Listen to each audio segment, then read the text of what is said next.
Good afternoon, everybody. My name is Leonard. I'm here from the Faculty of International Relations at the Hebrew University. I'm very glad that we are organizing this conference today. Thank you, Galia, and thank you, the Davis Institute, for imagining such a wonderful conference. We just finished seeing posters of research projects that will be done, hopefully, 2028. And the goal of this panel is to think farther ahead, 50 years from now, when we'll have the 100th conference of the Davis Institute. We're going to think ahead on 2073.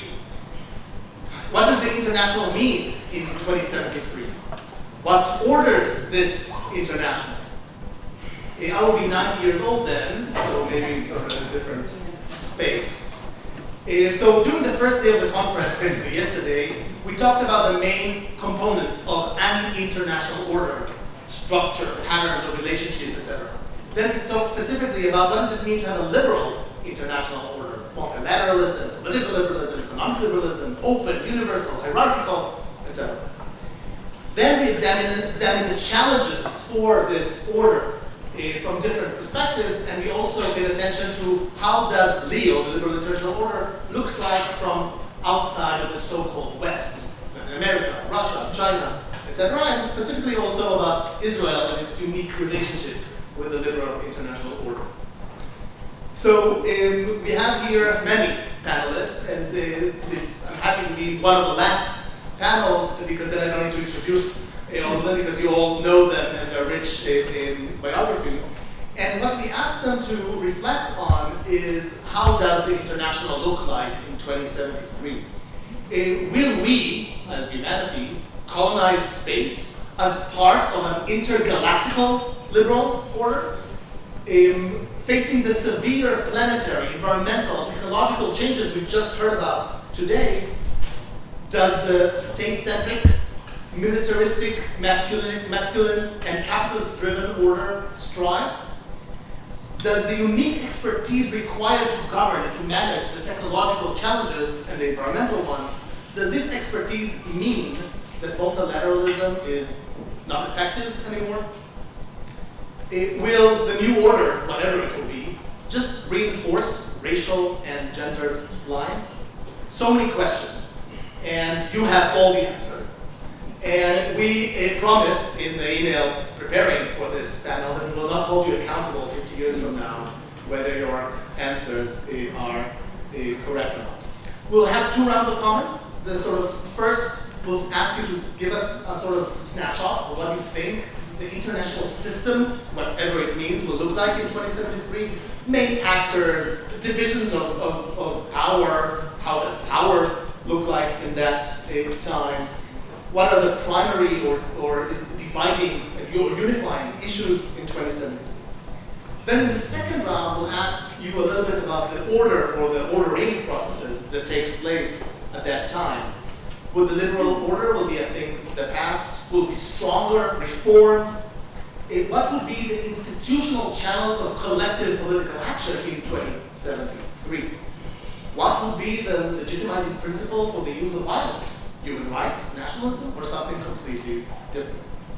So now I turn the floor to the panelists, and we'll start by the order of sitting. We'll start with Michael Barnett, that has the microphone, and I will be strict on time because we have a lot of panelists. So how much time? 5 minutes. Very short, imaginative. So I guess my first response is what will it look like would be I actually don't care. Because I'm going to be dead. So it's, some of you are young enough that you'll care, but I have no investment in what's going on. The slightly more serious note, I kept thinking, what if we had been here in 1973 and were asked to think about what would the international order look in 2023? I mean, no one would have been within, a continent of what we're now seeing. It's a completely different world. Just a couple of points here very briefly. My sense, this may not be fair, but that the questions are are in many ways disciplined by a state centrism, and which states are the primary actors, and states are the ones that build the system for themselves. And I don't think that's true today even, and I doubt it'll be true a half century from now. We'll be looking at new kinds of actors, new kinds of relations, new kinds of processes that will, in many ways, I would imagine, we will go back to something that looks like a world system, or rather the way that global historical sociologists think about the form of transactions. But I think I do know a little bit about, when I was asked to think about this, I immediately recalled one of Gramsci's greatest quotes, which was, "This crisis consists precisely in the fact that the old is dying and the new cannot be born. In this interregnum, a great variety of morbid symptoms appear." And I kept thinking, what are these morbid symptoms? And this is so I get back to the dystopia that Jackie wanted me to talk about. We see science and technology run amok, far ahead of any kind of regulatory or governance mechanisms. Pandemics, climate change, we kind of know that we really enjoy, running through all the warning signs. So I suspect there'll be much greater surveillance in ways that, make today's surveillance look, primitive. We'll be in a world in which we're increasingly self-monitoring and self-regulating, which would include also the biological manufacturing of the self in both physical and emotional terms. So I suspect eugenics will obviously be very much here. But there's also, and this is just one last point here, which is that if you listen to the folks from the Oxford Institute for the Future of Humanity, they'll tell you that we are now, in a world of existential crises with the potential for catastrophes. You can go to their website and see all the possible things that are maybe not going to happen. These are low probability outcomes, but they would have a major impact on humanity, not just on whether we live or not, but I should say whether we live or not, or what humanity even means. We're already moving very quickly into a post-human phase. What will that look like in 50 years? There's one thing I do think when, and this is, again, influenced by the folks who are working on existential crises and catastrophes, is I can think about how those crises may manifest themselves in a way that will impact those generations down the road in 2073. And the big question they want you to think about is this question of responsibility we have to future generations. It's about intergenerational justice. Do we have an obligation to actually take actions today that make it possible that we mitigate these harms sufficiently so that we can stop these crises from becoming catastrophes? And I think that's a different thought experiment, but I think it's actually a really important one. So. Thank you. As I've been traveling around the world the last couple of months, spending far too much time on airplanes, I've allowed myself to sort of start working my way through the 9 volumes of The Expanse. It's a science fiction series. If you haven't read it, you should. That's set 300 years in the future. And I suspect the authors of that series have a much better and more accurate depiction of the world at that time than I will give you about the next 50, right? But I want to make 2 points. I'll try to sort of restrict it to the international system as this first round of remarks focuses on. And the first is that the United States will remain the principal state among states. I'll qualify that in just a moment. There's a panic in the United States at the moment about the rise of China and what's going to be, competition, emerging. And I actually remain very optimistic about the position of the United States within the international system. Democracies in the long run perform better. China is exhausting its extensive growth phase. If you recall back, the Soviet Union was the world's fastest growing country between 1920 and 1973 because it was moving underemployed resources out of the rural areas and into the urban industrial economy. Grew very fast. It hit the wall when it came time to innovate and move the production possibility frontier forward, and it completely failed at that. My reading of China is it's probably on a similar track. It's been very effective for the last 20 to 30 years, but growth rates are going to be declining in China over time. And centralized economies, as China still is, a state capitalist system, aren't particularly innovative in technology. So I think the competition between the United States and China is not going to unfold the way in which many China hawks in the United States anticipate. There's going to be a second rank of powers, probably the BRICS, and the gap may be smaller in the future between the United States and some of the BRICS than it is now, but I think the United States will probably remain the principal country.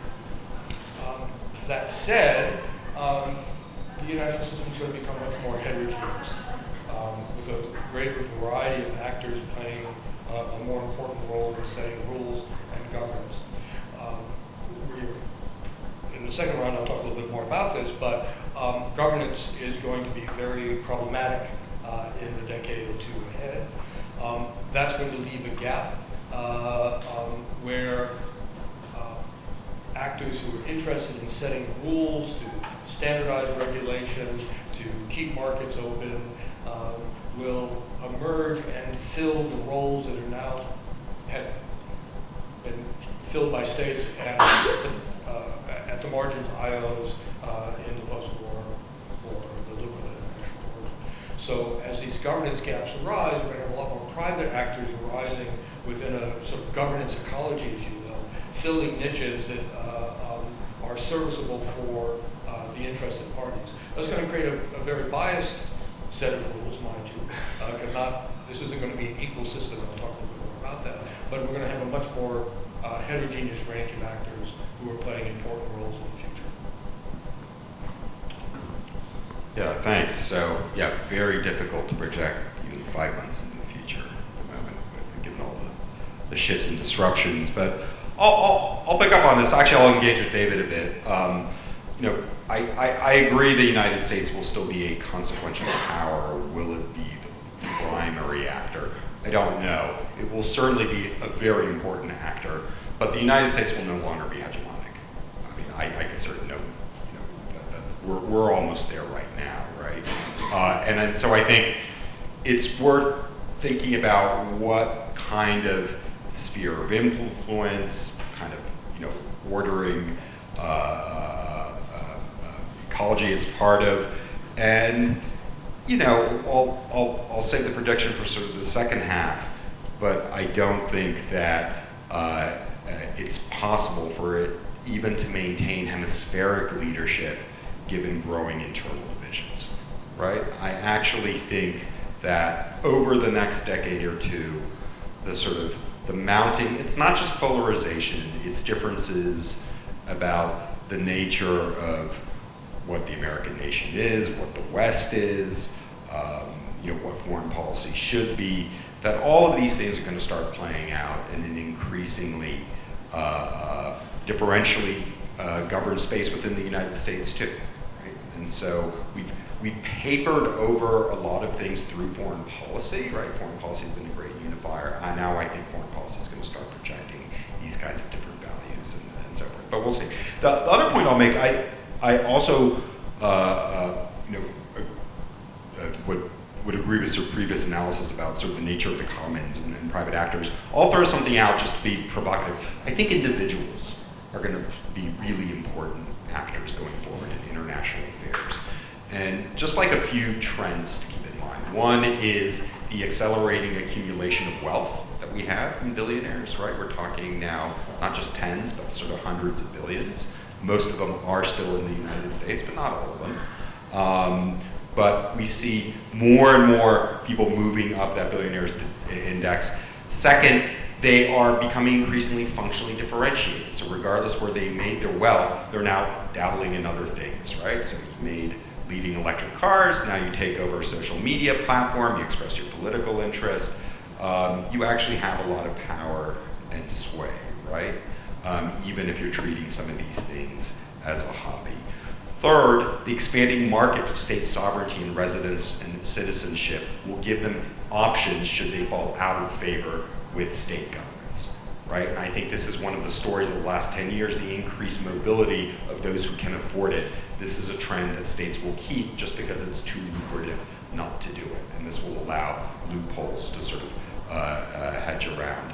And then four, their increasing involvement in foreign policy as well, right? They're going to have preferences, they're going to structure global governance institutions, economic arrangements, taxation arrangements to sort of perpetuate where they are. So this doesn't mean that states will disappear, it doesn't mean that they don't have coercive power, but rather I think a lot of these states will be captured, or more accurately, groups of states will be captured by billionaires or maybe we'll move into trillionaires in a decade, and collective networks. Yeah, that's right, inflation, and they'll be quite consequential.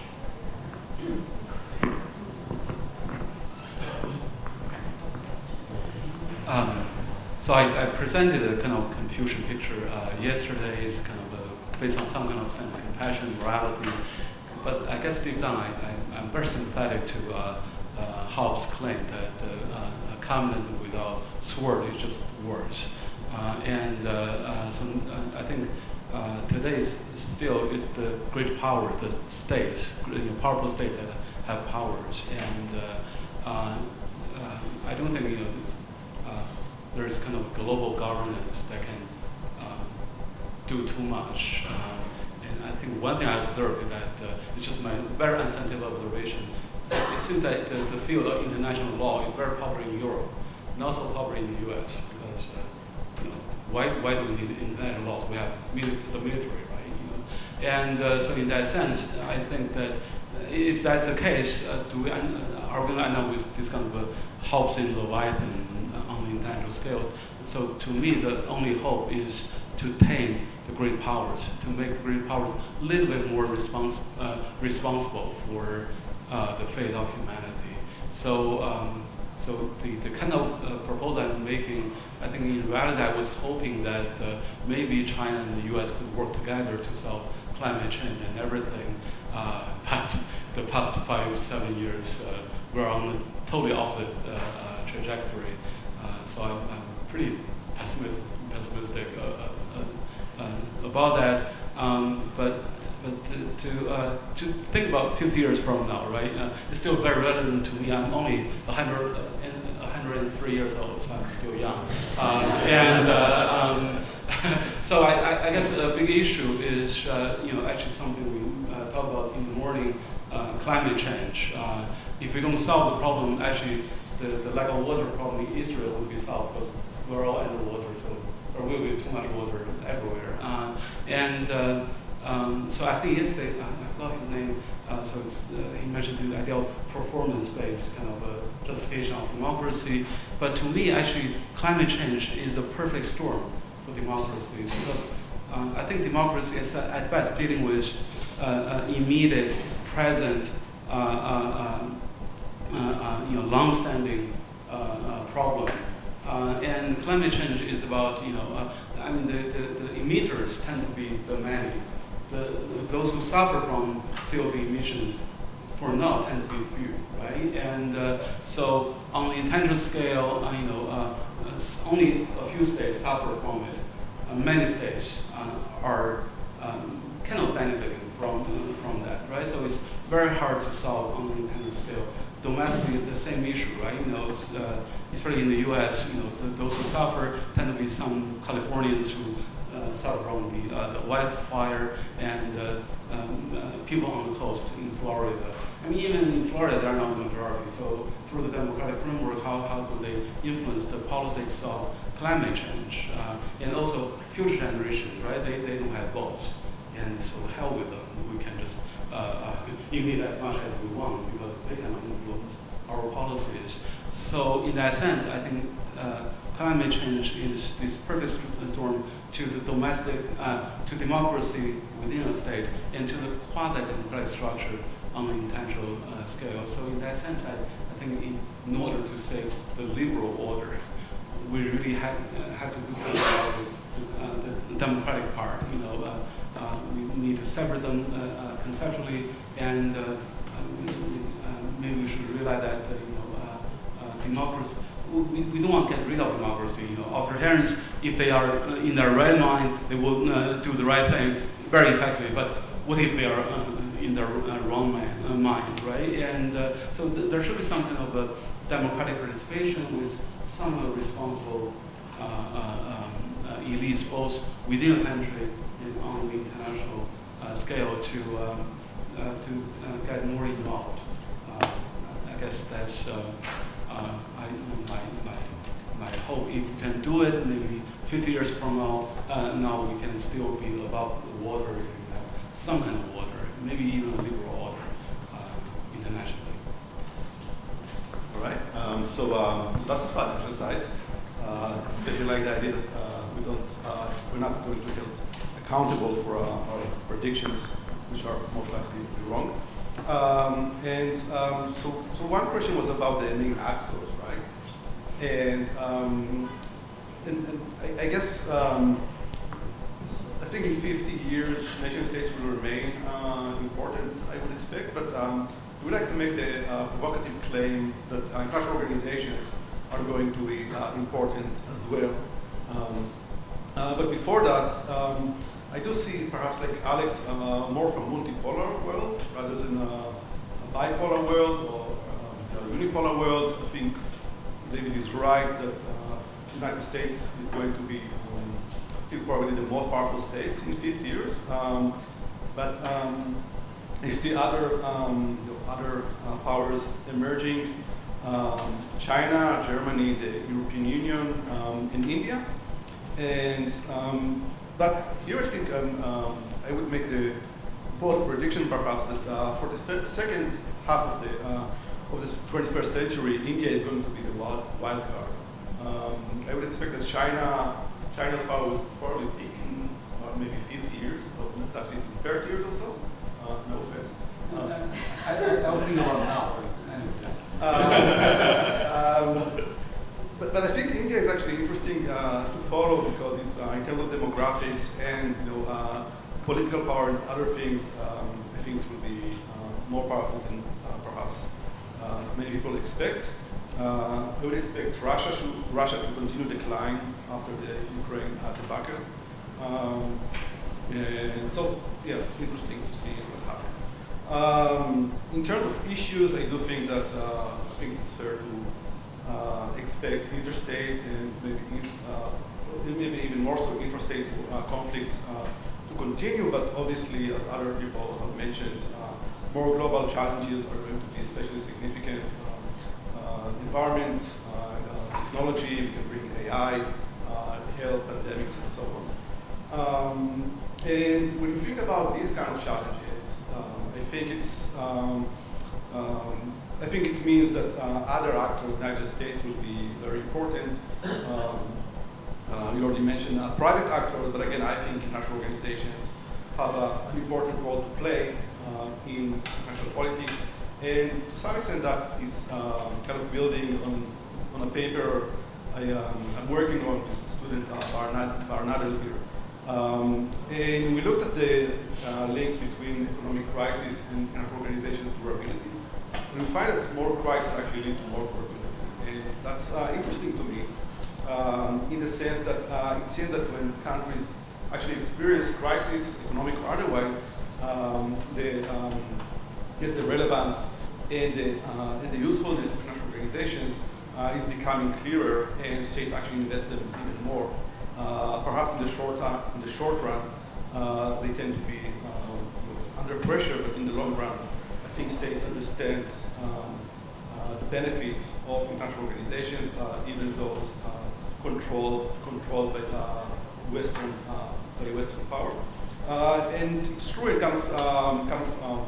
that's perhaps responding to Michael comments yesterday about IO, that they don't perform well and so on. I think that's true, but I think we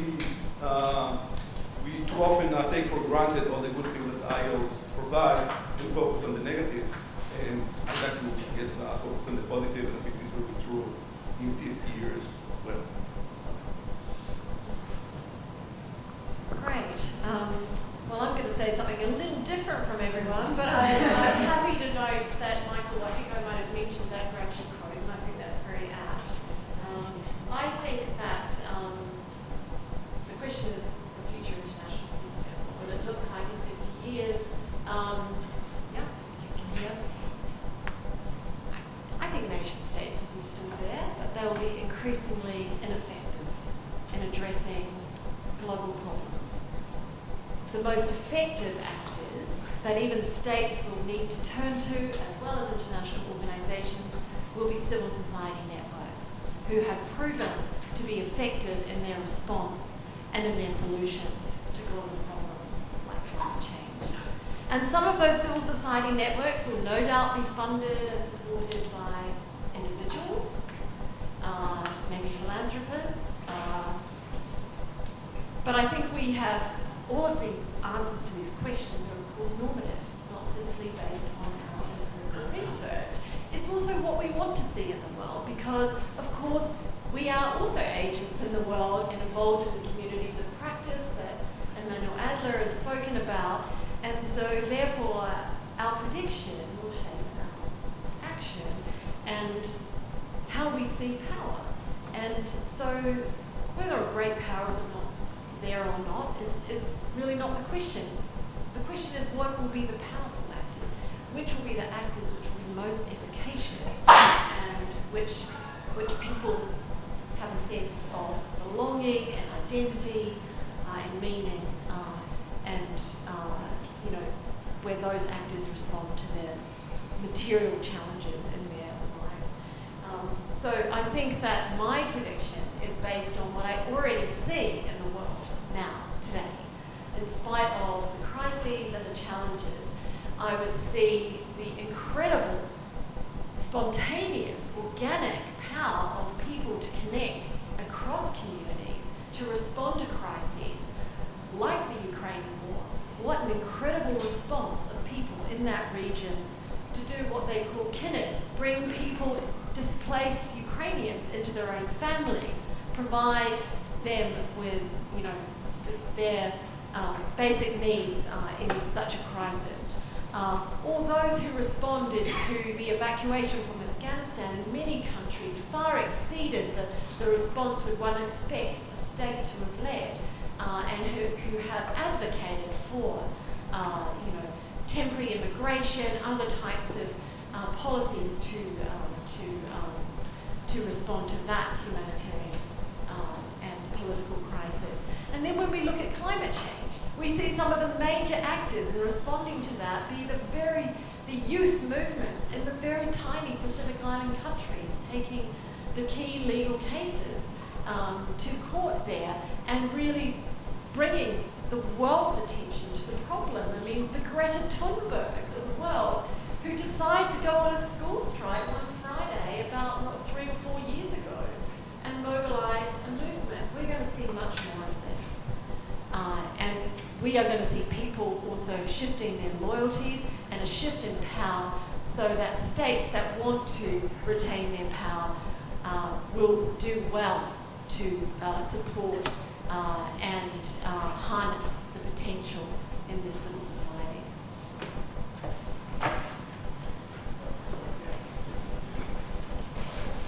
We're using the microphone for point clearly. So then we now move after this description of the system, we move to sort of the question about the order itself or the ordering processes that will take place. And for example, legitimation strategies, what would they look like in 2073? And patterns of relationship, what would they look like in 2073? In the use of violence, what would be the justifications for engagement in violence? So, or other issues or aspects that you can imagine based on your prediction you just made about how will order or ordering look like in 2073. And we'll turn back to Marcos. Okay. I'm not sure this directly answers the question, but it's the question I want to answer. And pick up on some of the things that have been said. I don't actually have a lot of faith in international organizations to actually solve global problems. After all, in many cases, they were not created to solve global problems. They were created to extend and protect individual state interests. And if it happened to converge with solving global problems, fine. But in most cases, it wasn't even about solving global problems. It was about solving their problems. And so I don't really think that international organizations are going to be up to the task. I think they're declining in effectiveness. So, and again, this is spotty. There's going to be some areas in which good things will probably happen. The other thing, though, is that there will be governance. It just won't be global governance the way we imagine it. And I was deeply affected, it sounds almost emotional, romantic, by this wonderful book called Climate Leviathan, which presumes that there will not be any successful end to climate negotiations, which I think is a fair assumption. Okay? It's not going to happen. But you'll still have climate governance. There will still be governance. And the authors point out 4 possible outcomes in terms of governance. One of them they call Climate Leviathan. And this is a climate leviathan in which key states work with the major global capitalist units. They work together to decide what will be the pattern for climate governance. And as a consequence, they also make the decisions, which for me is always a very fundamental factor for any kind of governance, is who lives and who dies. This is going to be a form of governance in which, once again, those without will be sacrificed for the survival of others. And I think that's part of the future that we're going to see. One other thing I would like to say about, is there going to be a future liberal order? Yes. But it won't be the liberal order that you know now. I mean, one of the things I fear that we've done over the last couple of days is presume that liberalism is a thing. And it's never been a thing. It's always been an ongoing construction. The liberalism of the 19th century is not the liberalism of the 20th or the 21st. And so I can easily imagine forms of individualism and equality and open and maybe an open society and maybe open trade continuing, and as a consequence have some properties that are identified with liberalism, but how they all cohere, how they all configure is, I think, anybody's guess. In part because we've seen liberalism as a moving target. And so, here I think, and there I think, if you want to know what that liberalism is, you need to look at the underlying structural forces that produce it. I mean, I think it's not to say there aren't agents that are going to be involved in this, because there are, but rather it's that liberalism is a creature of its life and times. And so anybody that really does want to do a thought experiment to think about what would liberalism look like has to also begin by thinking about what do those underlying structures look, how do they cohere? And I don't think it's going to be about, and just to sort of reemphasize a point I said earlier, it's not going to be just about, the typical state system as we understand it from Ken Walls and Morton Kaplan and others.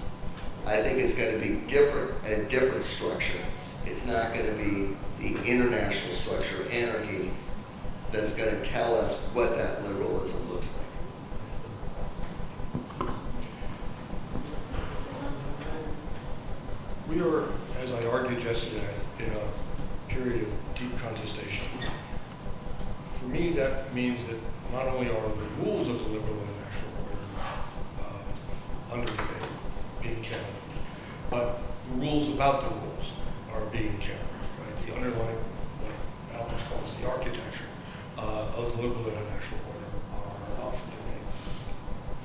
So, democracy, free trade, multilateralism, collective defense, these are all practices and rules of the liberal international order for the last 50 years are being discussed and open for change. But even some of the important underlying principles of equality, the procedure of some U.S. leadership in moving international organizations and moving forward is being challenged by others and renounced by the United States itself.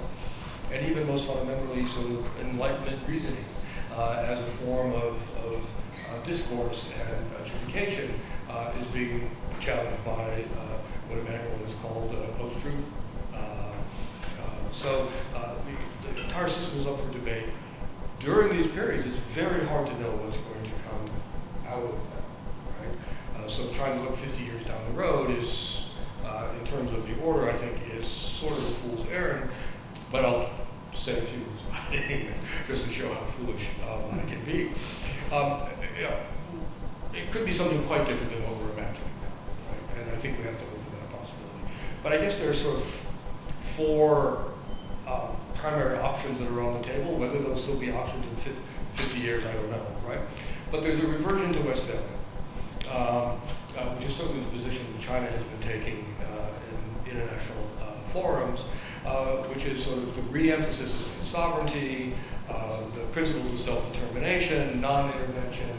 It's sort of back to 1700, 1800 in terms of sort of what is an international order that's pretty well characterized by simplistic realist theories of international politics. A second option is sort of a shift to sort of ethno-nationalism, patriarchy, more traditional values, replacing liberalism.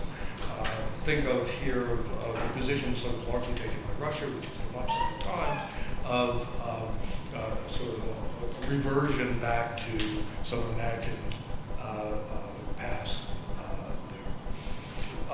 The third option on the table is the Leo will be modified, it will evolve, but it will be limited largely to the core advanced industrialized democracies. Right? It will be sort of shrinking in of the wild. And the fourth option is sort of a more spontaneous, organic evolution that follows from the failure of governance as we now understand it. Right? I agree with Michael, are not very important, but they're not very important because states can't agree. When states agree, IOs are great, right? They're great implementers, but they're not independent autonomous agents who can make decisions and impose them on the rest of society. So when the states come to disagree, they hamstring the IOs, and in turn block governance at the global level. As I said earlier, it just sort of opens up opportunities for other kinds of actors to step in and fill in the rules that are otherwise absent. Bit of blatant self-promotion, wrote an article on organizational ecology and the future of global governance, which was in CJIR a couple of years ago, sort of playing through this logic of how the blocking of formal governance organizations, state or IO governance organizations create these niches that private actors will fill in. But I worry about this process in a deep way. Sort of an ideal order that would emerge in the future would be inclusive and equal, giving all stakeholders an opportunity to participate in decisions. Right? I don't think we're going to come close to this Habermasian ideal speech conditions. Right? Rather, rules have always been written by the powerful for the powerful. Right? They're always written by somebody for some purpose. Right? In this sort of spontaneous order that I think is probably the more likely of the three,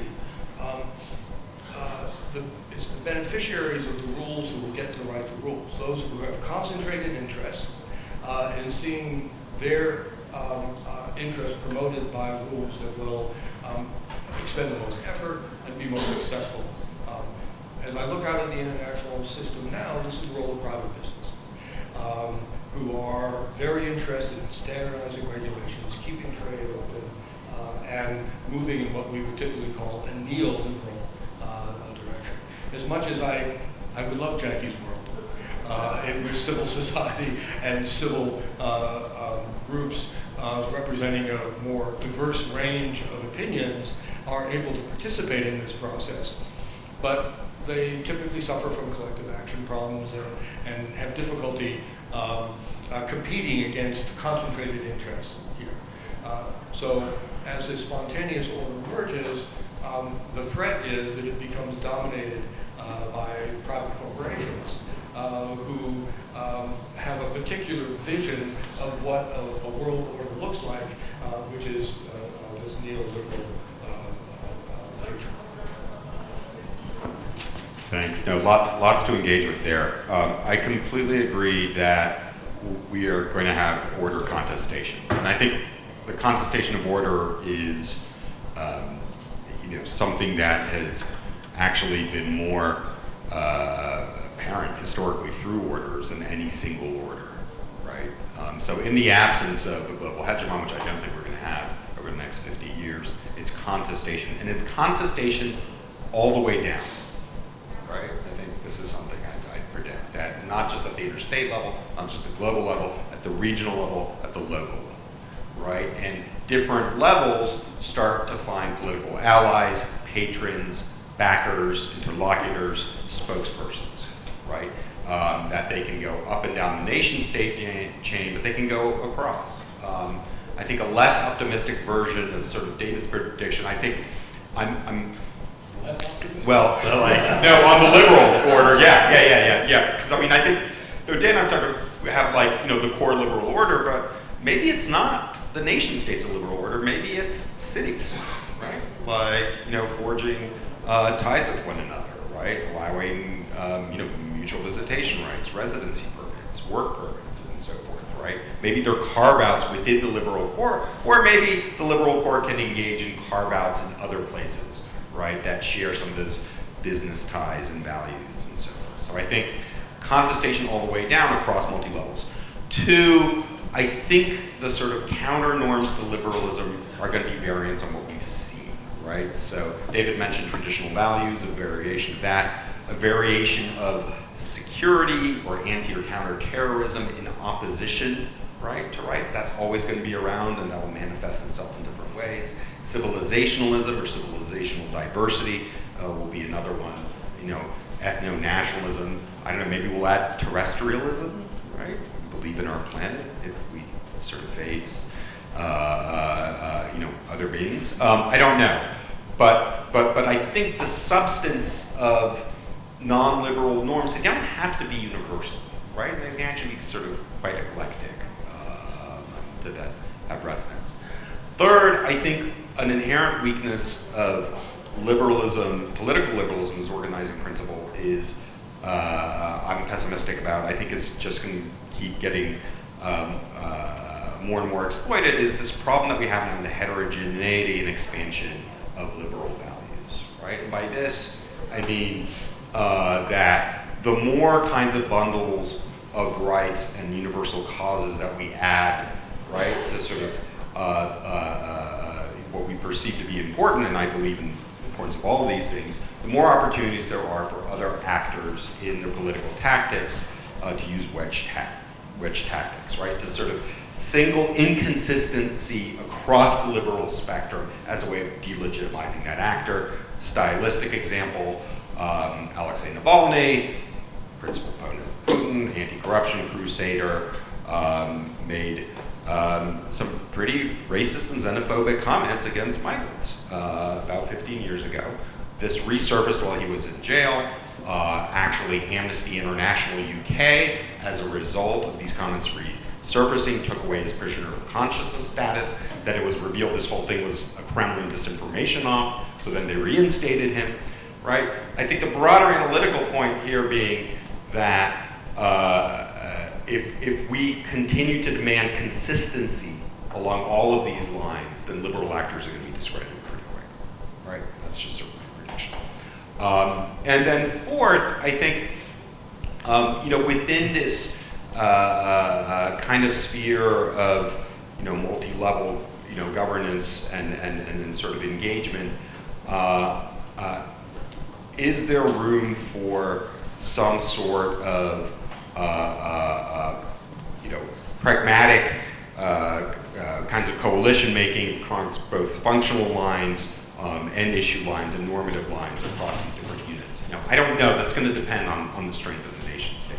I'll say one thing, and maybe to push David's point a bit on multinationals and business. I would say businesses and multinationals are going to be extremely consequential. I'm not sure it's going to be for efficiency reasons, right? I think you could make another argument that they are going to be the ones that are going to entrepreneur and look at laying down rules in all of these subsidiaries, right? Creating more and more sort of spirals of sort of dense legal arrangements, patents, proprietary arrangements, right? If you look at the network map of an Apple, right, or a Ford, the legal arrangements that they do, they don't even know inside the company what the company is anymore, right? And that's to do, I think, with the power. It's not just a tax efficiency story. A lot of it's predatory, a lot of it's coercive, a lot of it's looking to muscle in on sort of local market share and get powerful people to back you locally and so forth. So I would say that perhaps MNCs dominate, but they dominate in their ability to navigate the complexities of these governance kinds of structures. Right. So 3 points. First, actually, one point back to the first round. Actually, to David's point, what I mentioned earlier, the climate change problem. So in that sense, actually, I tend to agree with David that I still think state actors are going to be the main actors.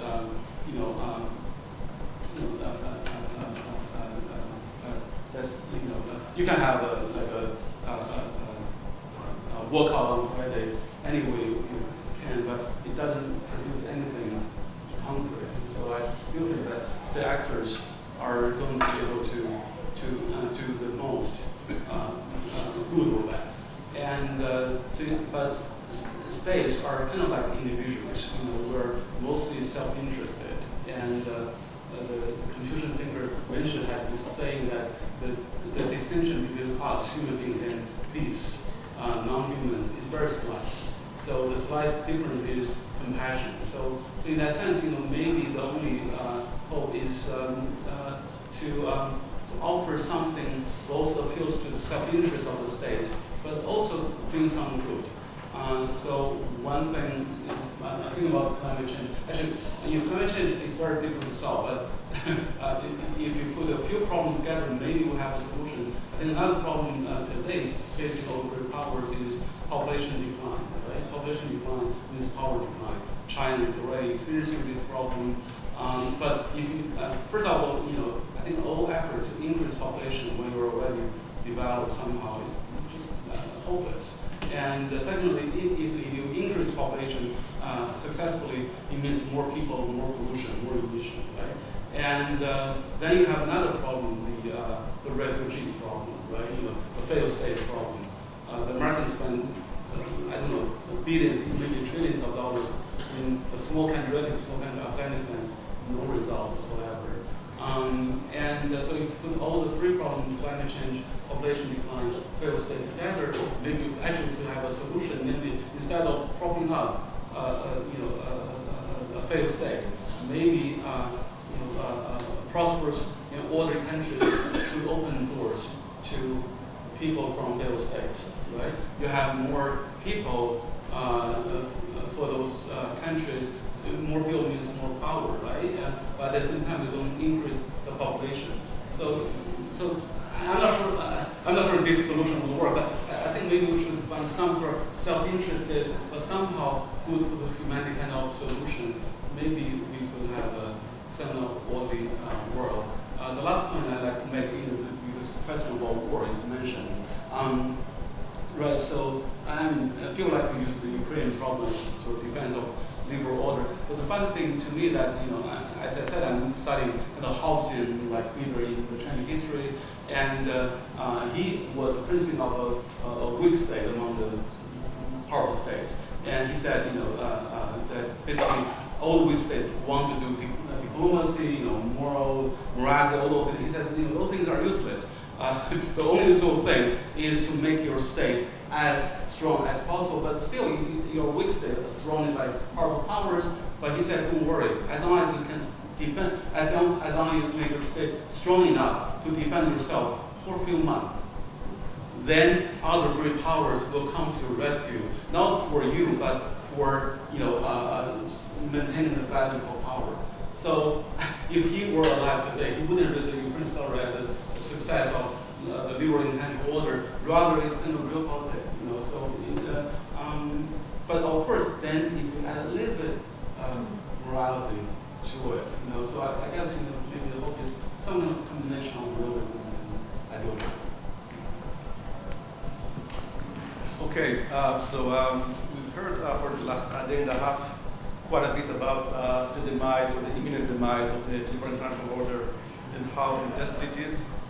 And so for me, predicting its future is too depressing. So, so instead I decided to engage in visual thinking and perhaps offer a defense of the liberal international order, because I, for one, actually love Leo. And I think this is a really wonderful thing.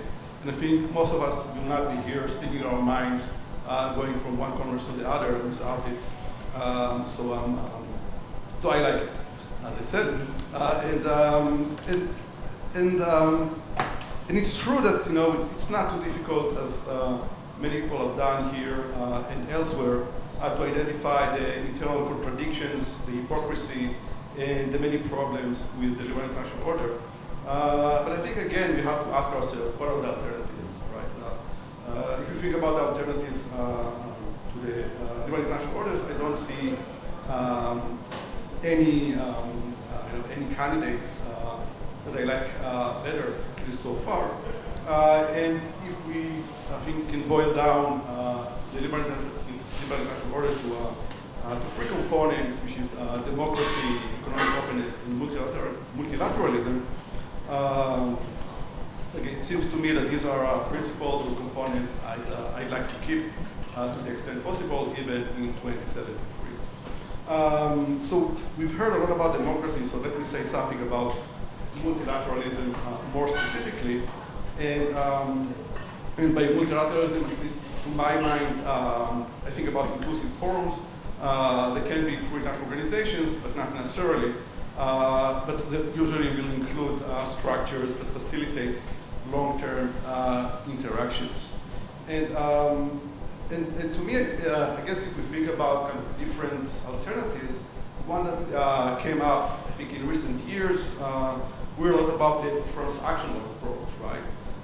Which I think it started with Donald Trump. I'm doing deals with other states. These are usually short term. It's good for me, I'll do. It's not good for me, I'll ditch. And I think we see this more generally around the world. Recently with the Ukraine war, We see many developing countries kind of hedging, so to speak, right? So, we're doing deal with this country, we're doing deal with that country. We don't want to commit to any long-term relationships. And again, to me, that's kind of a very different way of doing foreign policy or international relations compared to kind of the more multilateral approach that we see through international organizations or in other forums. And here, just to quick comment about what David said before. Roger said that IOs are great if we have if states agree, and I think that's definitely true. But as I argued in response to the first question, I think that in 50 years, many of the problems that or challenges that the world face will be one that states will have to address together, from climate change to pandemics to technological advancements. So again, I'll stick to my guns and say that IOs will still be important in 50 years, even though it seems to be not necessarily agreed with others. And just to wrap up quickly, again, I think this kind of more transactional approach in the long run is not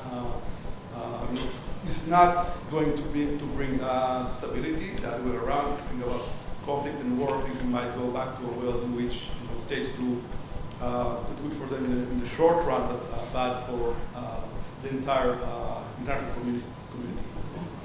So again, I love you.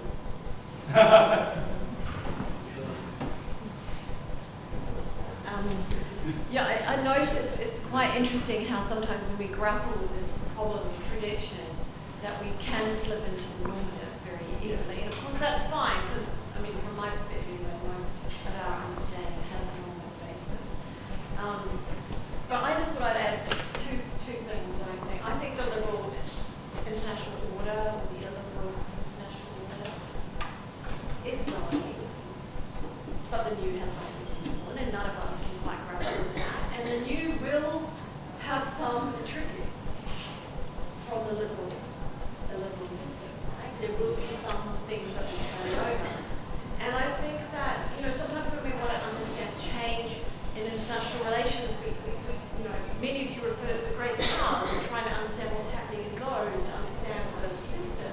But I encourage you to look at what's happening at the local level, what's happening below, what's happening in terms of people's responses and solutions or struggles, and as a different way in which to understand what might be the new, what might be the new order. And two things that I find interesting, again, and maybe this is an ecological view about how innovation can often happen at the local level simultaneously in many different places, and then be connected ultimately by some kind of networked governance. We've seen this with the environmental movement, we've seen it with the advocacy for the norm of the right to nature, that nature has a right, which is a challenge to liberalism, but it's based on liberalism.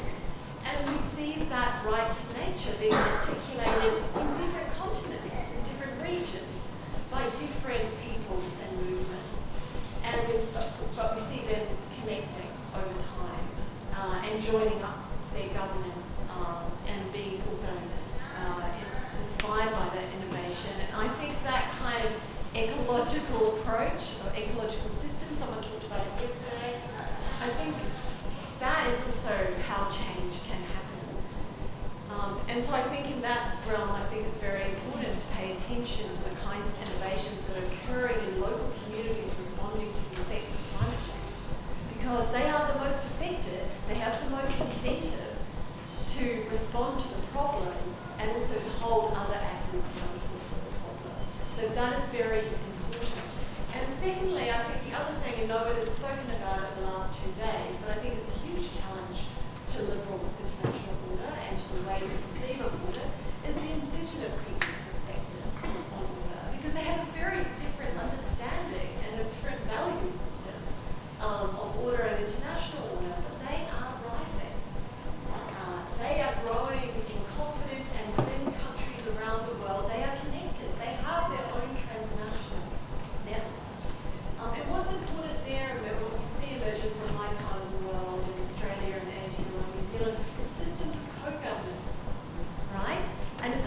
based on different epistemologies. It's not just traditional values, right? It's a totally different worldview. It's taking into account the supernatural, the afterlife, as being really important as well. And that's already influencing public policy in these countries. And that is going to transform them. I can say the places I live and engage with are already being transformed. And it has everything also to do with the right to nature.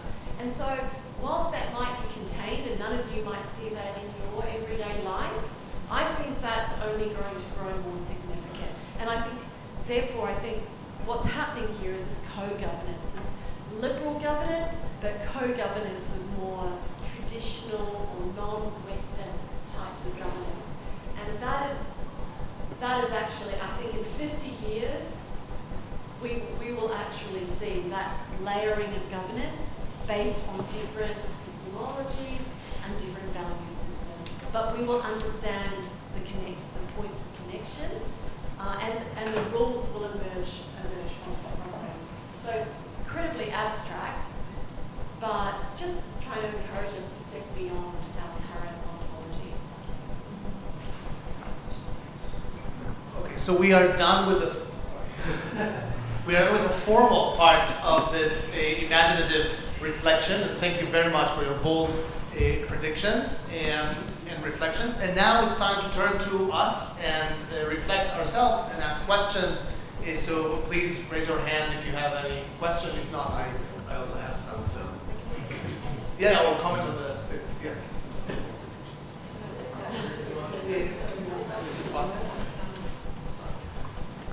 Yeah, thank you all so much. You can hear me, right?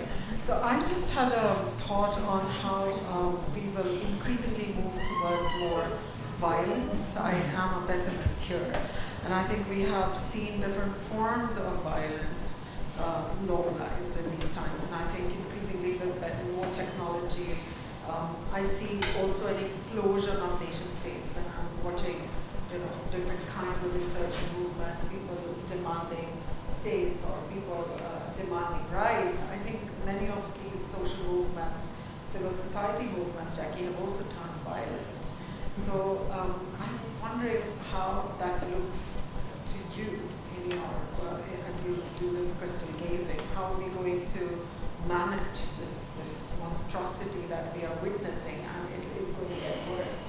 And I'm also thinking of nation-state sovereignty, and I agree that and it's true that a lot of civil society groups and social movements, as I would like to call them, have become very powerful, and they are negotiating, and states appear to be helpless, governments appear to be helpless.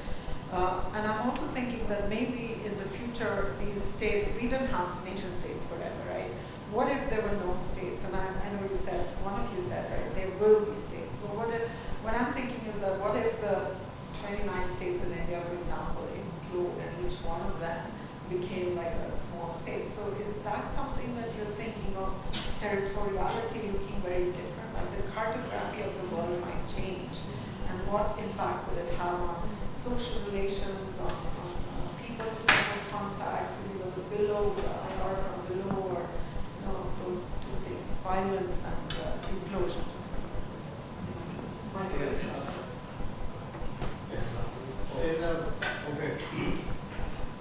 I have a kind of prediction to make that, as far as I can understand, nobody was thinking about, and then I have a question. My hunch is that if until now, grosso modo, by and large, people die in the same country where they were born, 90% or more world population, that will change. Moving was until very recently a difficult family decision. English as lingua franca was less widespread. There were no low-cost air companies, etc., etc., etc. So what I am saying is that I see much more migration going on, and for different reasons. Climate change, of course, failed states, civil wars, demographic explosion in Africa. That has been said by the United Nations and by different institutions. The pressure on Europe from Africa will be tremendous. The liberal order has no good solutions for this new phenomena, which are very important phenomena, because with all the liberal order we have,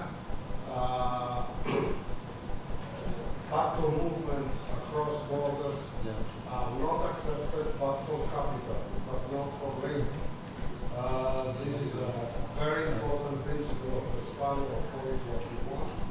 And countries, on the other hand, I don't see them using the canons to throw away the people that are pressing at the border. Maybe I am wrong, but so this is something big coming. I see that coming. Now, the other question I have, of course, is much more journalistic, but we must think about these things. And this is that if there is going to be in the next 50 years, again, a world war. And why I'm saying this, of course, we know what the factors are against having world wars, but we know everything. Okay? On the other hand, there is a constellation, I think I want to know you, a constellation that makes the world war something that could be possible because we have on the one hand the United States that, as everybody said here, is going to remain a world power, challenged maybe by an alliance of Russia and China together. That's the scenario that I see as a possibility. Whether that leads to a world war, I don't know. But I forget to that was a thing. Okay, great. And Daniel? Yes. Thank you very much for, I would not say depressing, but we were teaching intro to IR before, and they ended saying that it was depressing. We were talking about these challenges, so I hope you receive a bit of wishful thinking or optimism from some views. Two issues regarding, I mean, when we looked at the 90s, beyond liberalism, or in addition to liberalism, the things you referred to, there were two other issues. One is intractable conflicts were supposed to be manageable, or more intractable, or less intractable. So what can you say about intractable conflicts in the next decade? And the second issue was about regions. You refer to inside the country, you refer to the international order. What about the region? I mean, we were thinking that countries were going to some kind of regional or sub-regional integration. How do you see the regional world or the different regions in the next decades? Thank you. Now I'll turn to you. You can pick and choose the rest of the question. How do you want to start? You go with Michael. Yeah.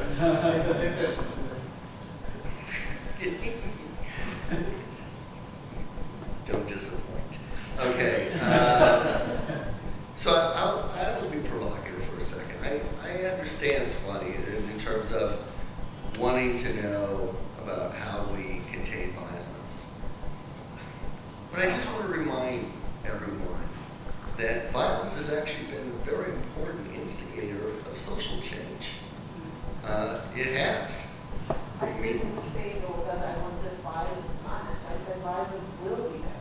Violence will be How there. we're going to understand you is. Okay. I wouldn't argue that at all, that violence is all. Okay.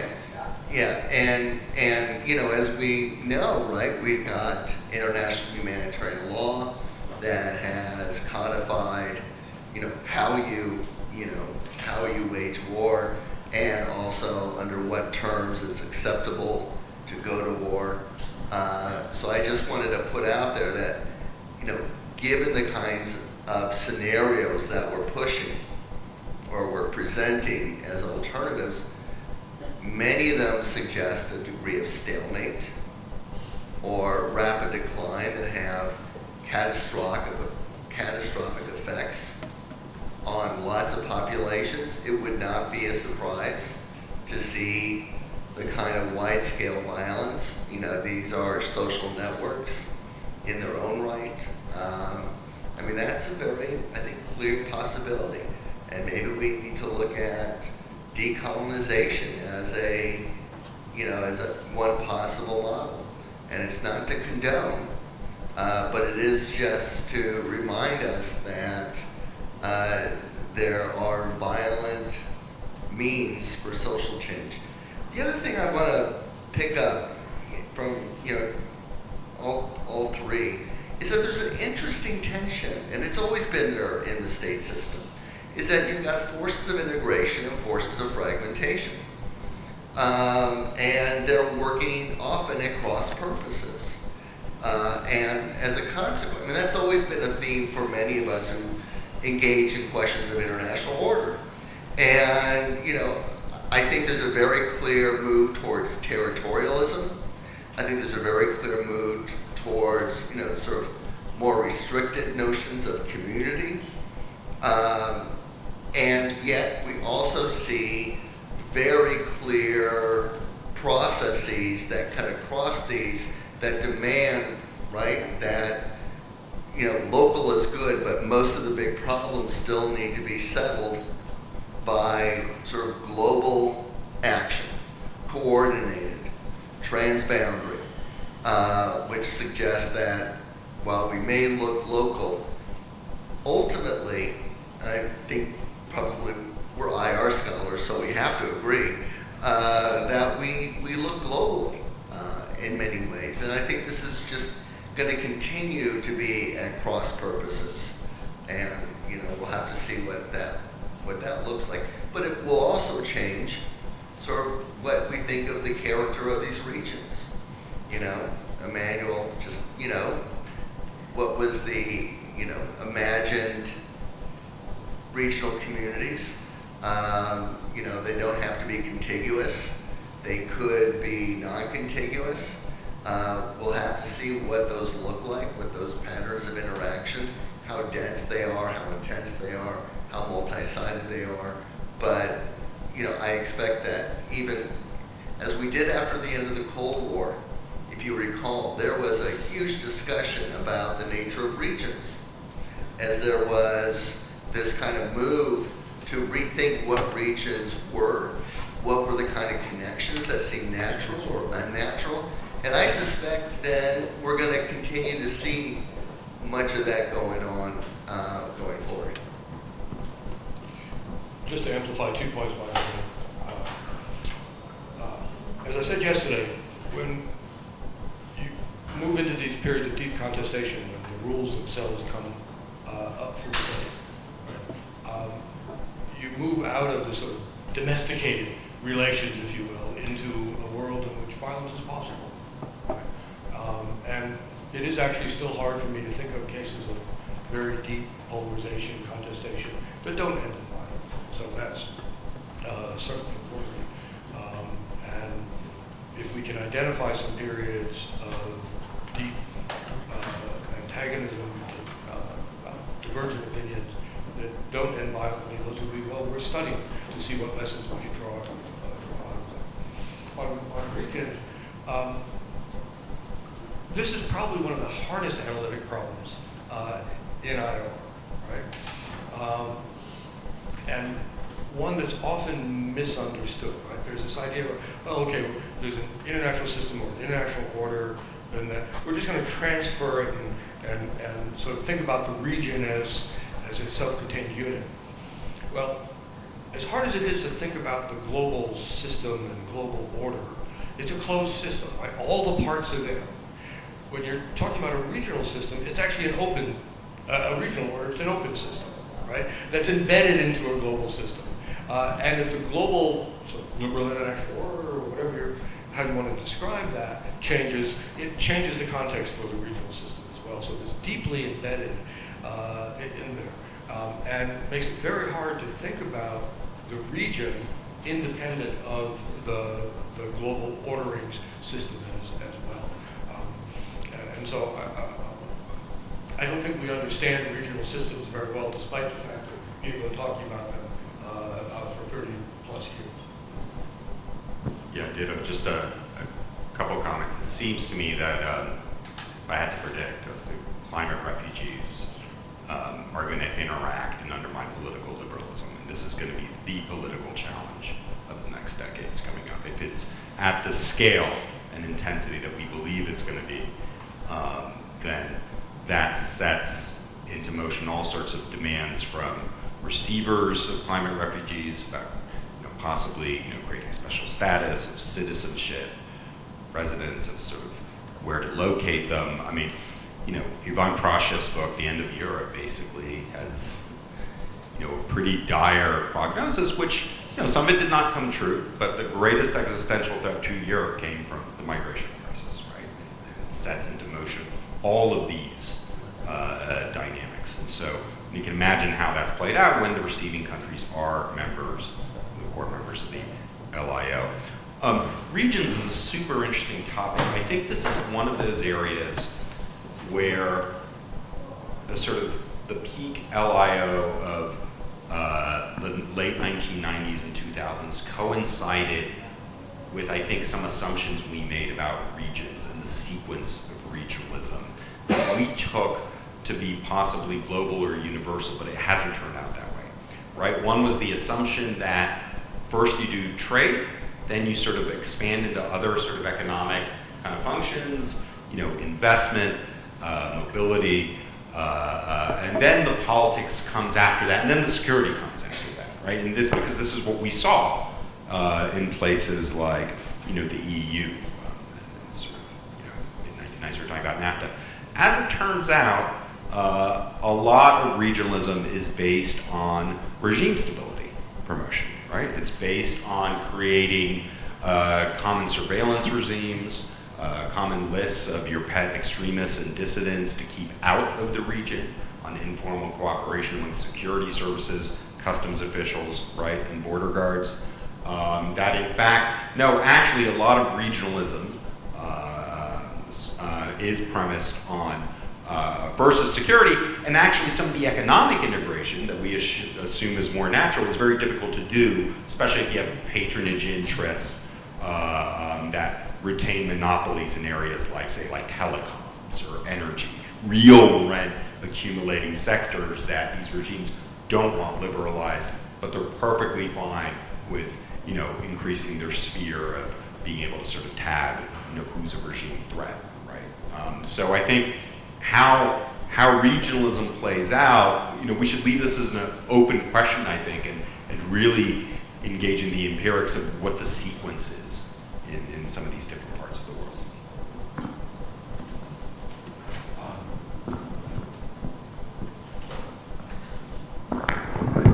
Right. So as I mentioned, we put it another way, we need a kind of benevolent world police, right? Great powers policing the world, and China and the U.S. clearly are not going to do it. And in that sense, we need some kind of regional alliances. Say EU. Actually, another thing totally off my field, but it's probably why ASEAN, the Southeast Asian alliance, seems to be pretty successful in terms of economic integration, peacefulness. There's a Singaporean diplomat, Kishore Mugarni, and he keeps citing the idea that ASEAN could be a model for the rest of the world. So if we get regional alliances that are competing each other, but in a benevolent way, right? Providing vaccines and providing some of the public goods to other peoples, maybe we can, through this kind of emerging, but not through civil society, but through sort of national state alliances, maybe we could have some kind of a new order could emerge instead of relying on previous, superpower or superpowers. We could have a different kind of international order, kind of liberal order that emerges from this. And another thing about violence, I guess you wouldn't mean by violence. I think violence, I guess, we have a bad name now, thanks to George W. Bush, I guess, but still, I think the underlying principle, it's really the neocons argument, right? We're liberators, we're not occupiers. If we invade, the Iraqis will welcome with flowers. If that actually happened, I think I would be supporting this idea. Actually, I would argue that that's actually mentions idea as well. If people suffer so much from the regime, they're ready to welcome any invaders. That's the point where invasion is justified. But it looks like we become overly cynical after the Iraq war, I guess. I'll just stop the round now, and I'll get to you later. Just because there are 3 more questions, so I want to make sure that everybody gets a chance to ask. So, you have a question? Yeah. And then we'll start just with that. So I had a question that's, I guess it's mainly for Jackie, but it's a general question. So I guess what I'm most interested in is more in the theoretical realm and what you think that the main concepts in IR, how would we talk about them and how would we look upon them and research them in the next 50 years.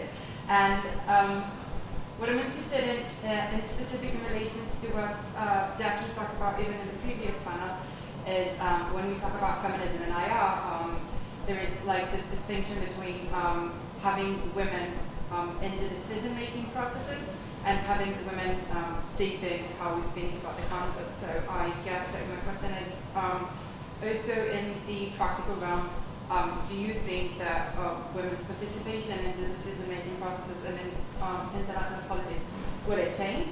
And also, would our concepts and the way we see things, would it be shaped and would it be different from how we see today due to their participation in the process? No, I think that on the possibilities that we like. Well, I can answer that last question. We will still be discussing between liberal, realist, And reviewer 2 will still be me. if I have 5 minutes, I can. So if you want to ask No, I don't have a question. So let's go back to review and then we'll have number 2. Okay, so I'm just a couple of, I guess, a comment and a question. One that on implosion that Swati was asking, and I think that's an interesting possibility. My sense is that usually states don't implode all that easily. You need to have like a real shock for states to implode because states want to survive. Usually they work very hard to survive, right? So I think implosion happened after World War I with the also Hungary Empire, and, after the Cold War and so on. But it's still possible, I guess. It would be interesting to see whether that happened. I don't imagine India imploding very quickly. But the other question about violence, and I think that that also links to Alfred's question about World War, which I think it's a kind of challenging thought. But one thing that was not mentioned, this is where my question comes in, is what about WMDs? What about nuclear weapons, right? Whether in the context of World War or not, I think Putin has done a pretty impressive job encroaching on the nuclear taboo in the last 2 years. And my question would be, what would be our prediction about the usage of nuclear weapons or WMDs in the next 50 years? Because this will change a lot of the other things that we're discussing. Again, hopefully not, but I think the chances that this will happen are growing. And again, if we have a world war, I think this even becomes more likely. Again, now we're talking about tactical versus strategic and all that, but I think this will be important to contemplate when we think about the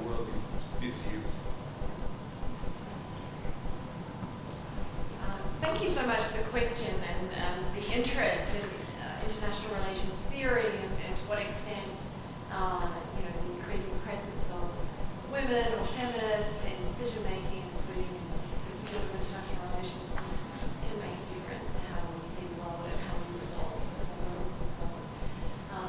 So maybe I'll start with outside our scholarly field, because sometimes I think the field of international relations is kind of behind the world. Like it's actually slow. It's slower to change than the actual so-called real world, because we're part of it.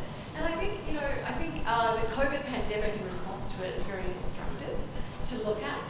And we see really different models of leadership there, and countries with different degrees of involvement and participation of women in governance. And we can see massive differences in outcomes as a result. And a number of really great analyses were done about some of these, which are simply, fairly simple quantitative analysis looking at COVID related deaths, COVID-related vaccine take-up, and we saw that the countries that had more democratic, more inclusive, legislatures, and more involvement of women in the COVID committees and task force actually had far better outcomes. And moreover, the countries that were led by, I would say, feminist leaders who really had a compassionate response and prioritized public health, in a real crisis response, they also were the most effective leaders. And the public saw them as the most effective leaders at the time. And so, and then I think that, it's really interesting talking about region, because I did a lot of research on ASEAN during the pandemic. And,